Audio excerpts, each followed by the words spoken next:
बंधुओं, मैं diabetes education and research centre Gorakhpur की तरफ से डॉक्टर आलोक कुमार गुप्ता आप सभी का स्वागत करता हूं, अभिनंदन करता हूं और उत्तम स्वास्थ्य की कामना करता हूं। मैं आज मधुमेह से संबंधित एक बहुत ही महत्वपूर्ण विषय की चर्चा करना चाहता हूं। वह है मधुमेह और पैरों की देखभाल। यह विषय अक्सर मधुमेह रोगियों द्वारा भी और उनके चिकित्सक द्वारा भी उपेक्षित रह जाता है, समय अभाव के कारण, जानकारी न होने के कारण। लेकिन यह मरीज को बहुत गंभीर परिस्थितियों में कभी कभी डाल देता है और पैरों के विच्छेदन की भी नौबत आ जाती है। एक्सीडेंट के बाद पैरों के विच्छेदन की सबसे बड़ा जो कारण है वह मधुमेह है। मधुमेह कैसे प्रभावित करता है आपके पैरों को और उसके स्वास्थ्य को, इसके बारे में संक्षेप में मैं आपको 2-3 बातें बताना चाहता हूँ। लंबे समय तक जब मधुमेह अनियंत्रित रहता है तो ये बढ़ा हुआ रक्त शुगर पैरों के खून की नलिकाओं को, जो रक्त संचार पैरों तक ले जाती हैं, और स्नायु को, स्नायु मतलब नर्व से है। नस एक ऐसा शब्द है जिसका कई संदर्भों में प्रयोग होता है, इसलिए मैं नस शब्द का प्रयोग न करके स्नायु का प्रयोग करूंगा। स्नायु यानी कि नर्व्स। नर्व्स वो शरीर का हिस्सा है जो वातावरण के द्वारा जो भी सूचनाएं, संवेदनाएं हमारे ज्ञानेंद्रियां इकट्ठा करती हैं, आँख, नाक, कान, त्वचा, इसके माध्यम से, यथा तापमान, सर्द गर्म, पीड़ा, इस तरह की चुभन, इस तरह की जो भी सूचना हमारे शरीर को मिलती है वह इन नर्व्स के माध्यम से मस्तिष्क तक पहुंचाई जाती है और मस्तिष्क फिर उसके अनुरूप उसी हिसाब से प्रतिक्रिया देता है कि चीज़ बहुत गर्म है, जहां आपने हाथ रखा है या पाँव रखा है आप अपना पाँव दूर हटा लो। तो ये जो नर्व्स होती हैं इनको भी क्षति पहुंचती है। जो खून की नलिकाएँ हैं जो पैरों तक रक्त ले जाती हैं वह भी क्षतिग्रस्त होती हैं, उनमें ब्लॉकेज होने लगता है और खून का संचार पैरों में कम होने लगता है, जिसे हम पेरिफेरल वैस्कुलर डिजीज़ कहते हैं। इन दो परेशानियों की वजह से, एक नर्व्स का डैमेज और दूसरा खून की नलियों में सिकुड़न, खून का संचार कम होना, ये पैर के स्वास्थ्य को प्रभावित करता है। और एक्सीडेंट के बाद पैरों के विच्छेदन, अंग विच्छेदन का सबसे बड़ा कारण अनियंत्रित लंबे काल तक मधुमेह है। इसके अलावा आप ये जानते हैं कि यदि आप जूता पहन रहे हैं, चप्पल पहन रहे हैं और उसमें एक ज़र्रा सा भी कोई एक कंकड़, बालू भी अगर आ जाए और आपके पैरों की संवेदना ठीक है तो आपको तत्काल आभास हो जाता है कि इसके अंदर कुछ वस्तु पड़ी हुई है और आप अपने पैर को बाहर निकाल लेते हैं, उस जूते को साफ़ करते हैं और फिर पहनते हैं। लेकिन सोचिए, यदि किसी वजह से आपका ये रक्षा कवच, ये त्वचा की संवेदना नष्ट हो जाए तो क्या होगा? आपके जूते के अंदर कंकड़ पड़ा हो, पत्थर पड़ा हो, छोटे बच्चे ने घर में खेलते हुए बाली डाल दी हो, कोका कोला का ढक्कन डाल दिया हो, अंगूठी डाल दी हो, आप पहन लेंगे जूता, आपको आभास भी नहीं होगा कि आप किसी वस्तु के ऊपर पैर रख करके चल रहे हैं।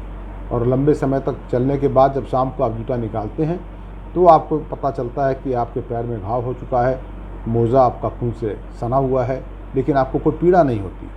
तो ये बहुत आवश्यक है कि हर मधुमेह रोगी अपने पैरों की संवेदना की जांच स्वयं भी करे, चिकित्सक से भी कहे कि हमारे पैरों की आप जांच कर लें कि हमारे पैरों में रक्त संचार उचित है या नहीं है, पैरों में हमारी संवेदना ठीक है कि नहीं है, कि मेरे पैर खतरे वाले पैर तो नहीं है, मुझे अपने पैरों को संभाल के प्रयोग करना है कि नहीं। ये सारी बातें हर मधुमेह रोगी को जाननी चाहिए। मैं आज कुछ अपने अनुभव में आए केसेस के माध्यम से आपको जो मैं बातें कह रहा हूँ ये सिर्फ कोरी कल्पना या गप नहीं है, बल्कि हकीकत में ऐसा होता है कि व्यक्ति को पैरों में चोट लग जाए और उसको संज्ञान में ना हो, मैं दिखाना चाहूँगा। तो आइए मैं सबसे पहले आपको एक केस दिखाता हूँ। ये बोनेट बर्न का केस है। यह व्यक्ति जो 45 साल की उम्र का एक पुरुष है, यह मेरी क्लिनिक पर राय लेने के लिए, मधुमेह के लिए दिखाने आया और एज़ यूजुअल मैंने इसको लिटाया पैरों को देखने के लिए, पैरों को एक बार एग्जामिन करने के लिए। और जब मैंने लेटाया तो देखा कि इसका दाहिना पैर नीचे से पूरा एक छाला पड़ा हुआ है जो फट गया है और उसमें से पानी का रिसाव हो रहा है और एकदम ताज़ा सा एक घाव बना हुआ है, जो आप इस चित्र में देख रहे होंगे। मैंने रोगी से पूछा कि भाई ये तुम्हारे पैर में छाला कब और कैसे पड़ गया? वो मेरी बात सुन कर के अचंभित रह गया। कैसा छाला? मेरे पैर में तो कोई छाला नहीं है। मैंने कहा उठो बैठो और देखो अपने पाँव को। उसने अपने पाँव को देखा और एकदम से हतप्रभ रह गया कि ये मेरे पैर में कब हुआ, कैसे हुआ, मुझे तो कोई पीड़ा भी नहीं है, मुझे कुछ पता ही नहीं चला। वो एकदम हक्का बक्का रह गया, वो बताने की स्थिति में नहीं था कि ये क्या हो गया। जब मैंने उससे पूछा आप कहाँ से आ रहे हो, तो उसने मेरे गोरखपुर से करीब 60 किलोमीटर दूर एक दूसरा ज़िला है महाराजगंज, उसने कहा मैं महाराजगंज ज़िले से आ रहा हूँ, जाड़े का समय था और मैं बस से आ रहा हूँ। तो ज़्यादा पूछने पे पता चला बस पे वो व्यक्ति आगे बैठा हुआ था, आगे की सीट पर, और उस बस में इंजन का बोनट बस के अंदर की तरफ था, जो अक्सर कई बसों में होता है। और उसने अपने दाहिने पैर का जूता निकाल करके बोनट के ऊपर आराम से रख लिया सहारा देने के लिए। वो 60 किलोमीटर बोनट पे पैर रखे रखे चला आया। बोनट की गर्मी से उसके पांव जल गए, छाला पड़ गया और उसे इसका आभास तक नहीं हुआ। तो ये ऐसा नहीं है, ये होता है। और ऐसा क्यों हुआ? क्योंकि उस व्यक्ति को ये पता ही नहीं था कि एक लंबे काल से मधुमेह होने के पश्चात उसके पैरों की संवेदनशीलता जा चुकी है, उसके पैर संवेदनहीन हो चुके हैं और उसे सर्द गर्म का पता नहीं चलता। यदि उसे यह पता होता और उसे पहले से इस बात का संज्ञान होता, उसको जानकारी दी जाती और हिदायतें दी जाती, तो संभवतः इस तरह की गलती नहीं करता और इस तरह के घाव होने से अपने आप को बचा सकता था। अब देखिए, जब मैंने उसको एग्ज़ामिन किया तो उसका ब्लड प्रेशर तो ठीक था 146/86, लेकिन जो 3 महीने का शुगर का एक औसत का हम लोग जांच करते हैं जिसको कहते हैं HbA1c, ये जांच पिछले 3 महीने में आपका शुगर कितना नियंत्रित रहा है इसकी हमें जानकारी देता है। और आम तौर पर अधिकतर मधुमेह रोगियों में हम इसे 7% के नीचे रखने की सलाह देते हैं। इस व्यक्ति में जब उसका HbA1c जाँच किया गया तो वह 12.8% था। इससे आप स्वतः अंदाज़ा लगा सकते हैं कि उसका मधुमेह कितना अनियंत्रित था। मोनोफिलामेंट एक टेस्ट होता है जिससे पैर की संवेदनशीलता को हम जांचते हैं, तो वह पूरी तरह से गायब था, वो उसका एहसास नहीं कर पा रहा था। और एक मशीन के द्वारा पैरों में झंझनाहट को नापने की भी एक प्रक्रिया होती है जिसे हम VPT टेस्ट कहते हैं। अमूमन ये 14 वोल्ट से नीचे स्वस्थ व्यक्ति को महसूस कर लेना चाहिए, वो 45 वोल्ट तक जाकर के इसे महसूस कर पा रहा था। उसके पैरों का रक्त संचार ठीक था, जो आप यहाँ ABI इंडेक्स एक होता है, इससे हम पैरों में रक्त संचार कैसा है इसका हम जांच करते हैं, तो वो इसका जांच ठीक था 10.98। अब आइए हम एक दूसरे केस की बात करते हैं, साइलेंसर बर्न। ये एक बहुत कॉमन एक प्रेजेंटेशन है जो बहुत से मधुमेह रोगी लेकर के आते हैं। जो मधुमेही नहीं हैं उनमें भी पीछे जब वो बैठते हैं और यदि उन्होंने हवाई चप्पल सिर्फ पहन रखी है, पैंट ऊंचा है और गलती से साइलेंसर पे पैर छू गया तो गर्मी से उनका पैर जल जाता है। लेकिन जिन्हें मधुमेह नहीं है उनको उसका तुरंत आभास हो जाता है और वो तुरंत डॉक्टर के पास जाते हैं कि मेरा पाँव जल गया है। लेकिन जो मधुमेही होते हैं उनको इसका संज्ञान नहीं होता, पैर अच्छी तरह से जल जाता है लेकिन फिर भी वो इसका पता उनको नहीं चलता क्योंकि पैर संवेदनहीन हो चुके होते हैं, पैर में सेंसेशन नहीं होता। तो ये व्यक्ति भी एक 50 साल का था जिसे 15 साल से मधुमेह था और इसका मधुमेह अनियंत्रित था। साइलेंसर बर्न लेकर के आया। इसका जो रैंडम ब्लड शुगर तत्काल क्लिनिक पे किया गया 236 था। इसका जो मोनोफिलामेंट टेस्ट संवेदनशीलता जांचने के लिए किया गया वो पूरी तरह से गायब था, वो उसको ज़रा भी भांप नहीं पा रहा था। इसका भी BPT जो 14 या उससे नीचे होना चाहिए वो 48 था और इसका भी रक्त संचार ठीक था। अब तीसरे केस पे हम आते हैं। यह है जाड़े के दिनों में नज़दीक से आग तापने पर पैरों का जल जाना। ये जाड़े के दिनों में अक्सर मधुमेह रोगी खास करके गांव से इस तरह की शिकायत लेके आते हैं कि साहब पाँव जल गया, पता ही नहीं चला, नज़दीक से आँच ताप रहे थे, गर्मी का एहसास नहीं हुआ नहीं जान पाए कि पैर जल रहा है, छाले पड़ गए। तब पता चला कि जब देखा पैर को तो पता चला कि पैर तो छाले पड़ चुके हैं, जल गए हैं। इस व्यक्ति के अभी आप पाँव देख रहे हैं, दोनों पाँव इसके जले हुए हैं। दाहिने पाँव में ज़्यादा बड़ा एक ब्लिस्टर बना हुआ है और इसका भी रैंडम ब्लड शुगर जो है वो 430।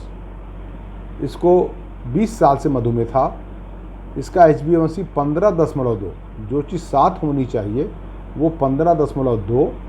VPT जो संवेदनशीलता की एक जांच है, वाइब्रेशन परसेप्शन थ्रेशोल्ड टेस्ट, वो 50 से भी ऊपर था। मशीन की क्षमता 50 वोल्ट तक नापने की होती है, लेकिन 50 वोल्ट तक कर देने के बाद भी इसको ज़रा भी एहसास नहीं हो रहा था कि कोई झंझनाहट हो रही है। रक्त संचार इसका भी ठीक था।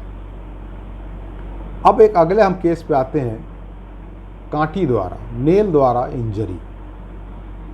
ये भी एक अक्सर एक ऐसी समस्या है जिससे मधुमेह रोगी रूबरू हो जाते हैं।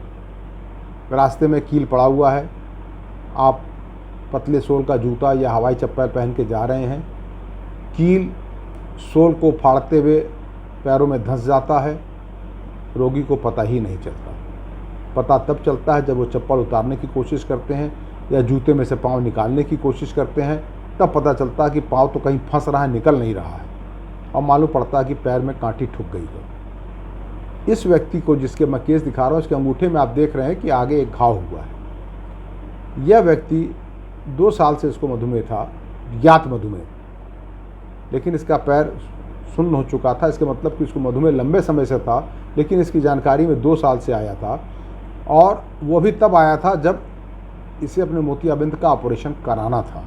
तो उस ऑपरेशन की वजह से इसकी जब सारी जांच की गई तो पकड़ में आया कि इसे मधुमेह है, अन्यथा अगर जांच नहीं होता तो शायद इसको तब भी पता नहीं चलता।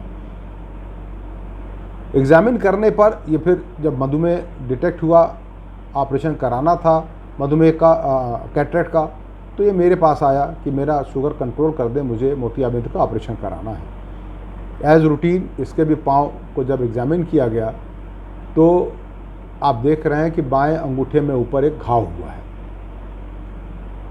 हिस्ट्री लेने पर पता चला कि एक दिन इसने नोटिस किया कि इसके मोजे में आगे खून लगा हुआ है। शाम के वक्त जब इसने जूता उतारा, मोजा उतारा, तो मोजे में खून लगा हुआ था, और इसने जब अपने पैर को देखा तो पैर में आगे एक घाव हुआ था। लेकिन ये घाव क्यों हुआ था इसको उस समय पता नहीं कर पाया कि घाव हो क्यों गया, जूते के अंदर कैसे घाव हो गया। इसने अपने उस घाव की पट्टी कराई, पट्टी कराने के बाद कहीं पट्टी कराई और उसके बाद फिर घर चला गया।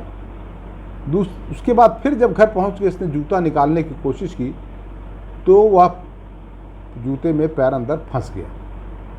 पट्टी जो आगे अंगूठे पे की हुई थी वो अंदर किसी चीज़ में फंस गई थी। किसी तरीके से वो जूता निकाला गया। फिर जूते के अंदर हाथ डाल के लोगों ने चेक किया, घर वालों ने, तो पाया कि जूते के अगले सिरे पर जहाँ इसका अंगूठा पड़ता है वहाँ एक नुकीला कोई चीज़ निकला हुआ है। फिर जूते को पलट के देखा गया तो एक कांटी उसमें घुसी हुई थी। ये कांटी का नोक अंदर जूते में निकला हुआ था, जो इसे पता नहीं चल रहा था, और इस कांटी ने इसके अंगूठे को क्षतिग्रस्त कर दिया था, एक घाव बना दिया था। बाद में वो जूते से कांटी निकाली गई, इसकी ड्रेसिंग होती रही, घाव ठीक हुआ, शुगर कंट्रोल करने के लिए दवाइयाँ दी गई। इसका भी आप देखेंगे तो random sugar 254, A1C 10.4, BPT 42, monofilament total loss था, लेकिन रक्त संचार इसका भी ठीक था।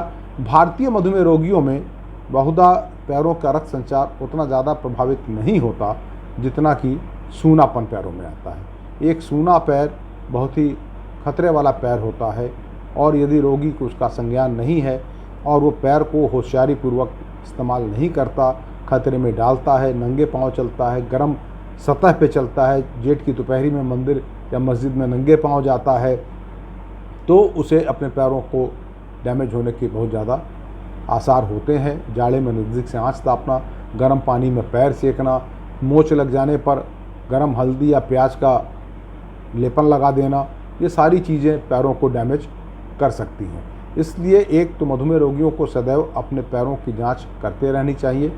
देखना चाहिए कि पैरों में कोई घाव तो नहीं है, पैर सूने तो नहीं है, नाखून बहुत गहरे नहीं काटना चाहिए, नंगे पांव कहीं नहीं जाना चाहिए, और यदि पैरों में सूनापन है, ये पता चल चुका है, तो सूनेपन को ख़त्म करने का कोई इलाज नहीं होता। होशियारी यही होती है कि उस सूने पैर के साथ आप होशियारी पूर्वक अपने जीवन को चलाएं, जिससे कि पैरों को चोट न लगे, घाव न लगे, सर्द गर्म की वजह से कोई इंजरी ना हो। जूते सदैव पहने, सैंडल का प्रयोग करें जिसमें पीछे स्ट्रैप होता है, जिससे कि चप्पल या जब होता क्या होता है, जब पैर सूना हो जाता है तो अक्सर पाँव से चप्पल निकल जाता है, रोगी को पता नहीं चलता।